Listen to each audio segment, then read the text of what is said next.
Hi friends, இன்றைக்கி வீடியோவில் நம்ம எதை பற்றி பார்க்க போகிறோன்னா, ஒரு டிரான்ஸ்ஃபார்மரில் ப்ரீத்தர் எதுக்கு யூஸ் பண்ணுறாங்க, அந்த ப்ரீத்தரில் பார்த்தீங்கன்னா சிலிக்கா ஜெல் எதுக்கு நிரப்பப்பட்டிருக்கு, அது மட்டும் இல்லாமல் அந்த ப்ரீத்தருடைய கீழேயே பார்த்தீங்கன்னா பாட்டம் சைடில் கொஞ்சமாக ஆயில் நிரப்பப்பட்டிருக்கும். இதெல்லாம் எதுக்குன்றதான் இன்றைக்கி வீடியோவில் நம்ம பார்க்க போகிறோம். வாங்க வீடியோக்குள்ளே போகலாம். அதுக்கு முன்னாடி நம்ம சேனலை நீங்கள் இது வரையும் சப்ஸ்கிரைப் பண்ணலன்னா சப்ஸ்கிரைப் பண்ணிக்கோங்க. கூடவே ஒரு பெல் ஐக்கான் வரும், அதையும் கிளிக் பண்ணிக்கோங்க. அப்போ தான் நம்ம போடக்கூடிய வீடியோஸ் உங்களுக்கு உடனுக்குடனே நோட்டிஃபிகேஷனாக வரும்.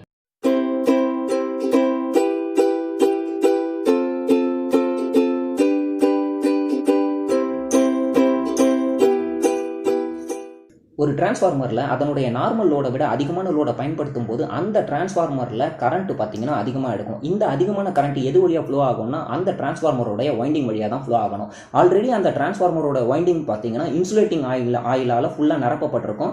இப்போ இந்த கரண்ட் பார்த்தீங்கன்னா அந்த வைண்டிங்கை வந்து ஹீட் பண்ணக்கூடிய அந்த வைண்டிங் வந்து அந்த ஹீட் வந்து ஆயிலில் வந்து டிசிபேட் ஆகும். இந்த டிசிபேட் ஆகக்கூடிய அந்த ஆயில் பார்த்தீங்கன்னா நார்மல் கண்டிஷனில் இருக்கக்கூடிய அந்த ஆயிலோட டென்சிட்டி பார்த்தீங்கன்னா அதிகமாக இருக்கும். ஹீட் ஆகும்போது அந்த ஆயிலோட டென்சிட்டி பார்த்தீங்கன்னா குறைஞ்சிடும். இப்போ டென்சிட்டி வந்து ஹீட் ஆக அதனுடைய ஆயிலோட டென்சிட்டி குறையிறதால ஒரு இடத்துலேருந்து இன்னொரு இடத்துக்கு ஈஸியாக அந்த ஆயில் வந்து இடம்பெயர முடியும். இப்படி இடம்பெயரக்கூடிய அந்த ஆயில் வந்து எங்கே போகும்னா நேராக கன்சர்வேட்டர் டேங்கை நோக்கி தான் போகும். இப்போ அந்த கன்சர்வேட்டர் டேங்க்ல ஆல்ரெடி பார்த்தீங்கன்னா பாதி அளவில் ஆயில் வந்து நிரப்பப்பட்டிருக்கும். இப்போ அந்த ஆயிலோட இந்த மூவ் ஆன இந்த ஆயிலும் சேர்ந்துக்கிறதால இப்போ அந்த கன்சர்வேட்டர் டேங்க்ல இருக்கக்கூடிய ஆயிலோட மட்டம் வந்து கொஞ்சம் அதிகரிக்கும். இதனால பார்த்தீங்கன்னா அந்த கன்சர்வேட்டர் டேங்க்ல இருக்கக்கூடிய ஏர் பார்த்தீங்கன்னா கொஞ்சம் வெளியேற்றப்படும். இப்போ டிரான்ஸ்ஃபார்மருடைய லோடு குறைக்கும் போது டிரான்ஸ்ஃபார்மருடைய வைண்டிங்ல கரண்ட் குறையுது. இதனால பார்த்தீங்கன்னா டிரான்ஸ்ஃபார்மருடைய கரண்ட் குறையிறதால ஹீட்டும் குறையுது அந்த வைண்டிங்ல. இதனால ஆயிலோட டெம்பரேச்சரும் பார்த்தீங்கன்னா கம்மியாகுது. இதனால அதனுடைய டென்சிட்டி கொஞ்சம் கொஞ்சமாக இன்க்ரீஸ் ஆகுது. இந்த கட்டத்தில் பார்த்தீங்கன்னா அந்த கன்சர்வேட்டர் டேங்க்ல இருக்கக்கூடிய ஆயில் வந்து கொஞ்சம் கொஞ்சமாக மெயின் டேங்குக்கு வரும். இதனால வெளியே இருக்கக்கூடிய காற்று பார்த்தீங்கன்னா கொஞ்சம் கொஞ்சமாக உள்ள நோக்கி போகும், அதாவது கன்சர்வேட்டரை நோக்கி போகும். இதை தான் வந்து பிரீத்திங்னு சொல்லுவாங்க. வெளியே இருந்து உள்ள போகக்கூடிய இந்த காற்றுல பார்த்தீங்கன்னா டஸ்ட்டும் மாய்ச்சரும் அதிகமாக இருக்கும். இந்த காற்று வந்து அந்த ஆயிலோட, அதாவது கன்சர்வேட்டர் டேங்க் மெயின் டேங்க்ல இருக்கக்கூடிய அந்த ஆயிலோட ரியாக்ட் ஆகும்போது பார்த்தீங்கன்னா அந்த ஆயில் வந்து கண்டாமினேட் ஆகிடும். இந்த கண்டிஷனில் டிரான்ஸ்ஃபார்மரில் இருக்கக்கூடிய அந்த வைண்டிங் வந்து ஃபெயிலியர் ஆகக்கூடிய நிறைய வாய்ப்புகள் இருக்கு. இதை தடுக்கிறதுக்காக தான் அந்த டிரான்ஸ்ஃபார்மர் டேங்கோட பிரீத்தர்ன்றது ஒன்று கொண்டு வந்தாங்க. இந்த பிரீத்தர்ல பார்த்தீங்கன்னா 2 கண்டெய்னர் இருக்கு. ஒரு கண்டெய்னர் பார்த்தீங்கன்னா இன்னர் கண்டெய்னர், இன்னொன்று பார்த்தீங்கன்னா அவுட்டர் கண்டெய்னர். இன்னர் கண்டெய்னர்ல பார்த்தீங்கன்னா சிலிக்கா ஜெல் வந்து நிரப்பப்பட்டிருக்கும். இந்த சிலிக்கா ஜெல்லோட கலர் பார்த்தீங்கன்னா டீப் ப்ளூயிஷ் கலர்ல இருக்கும். அதுக்கு கீழே பார்த்தீங்கன்னா ஒரு சின்ன வசல்ல ஆயிலும் வந்து நிரப்பப்பட்டிருக்கும். இப்போ வெளியே இருக்கக்கூடிய அந்த காற்றுல வந்து நிறைய டஸ்ட்டும் மாய்ச்சரும் இருக்குன்னுட்டு ஆல்ரெடி சொல்லிட்டேன். இப்போ இந்த டஸ்ட்டை வந்து ஃபர்ஸ்ட் இந்த காற்று பார்த்தீங்கன்னா இந்த ஆயில் வழியா உள்ள போகும்போது அந்த டஸ்ட்டை வந்து ஃபில்டர் பண்ணிடும் அந்த ஆயில்.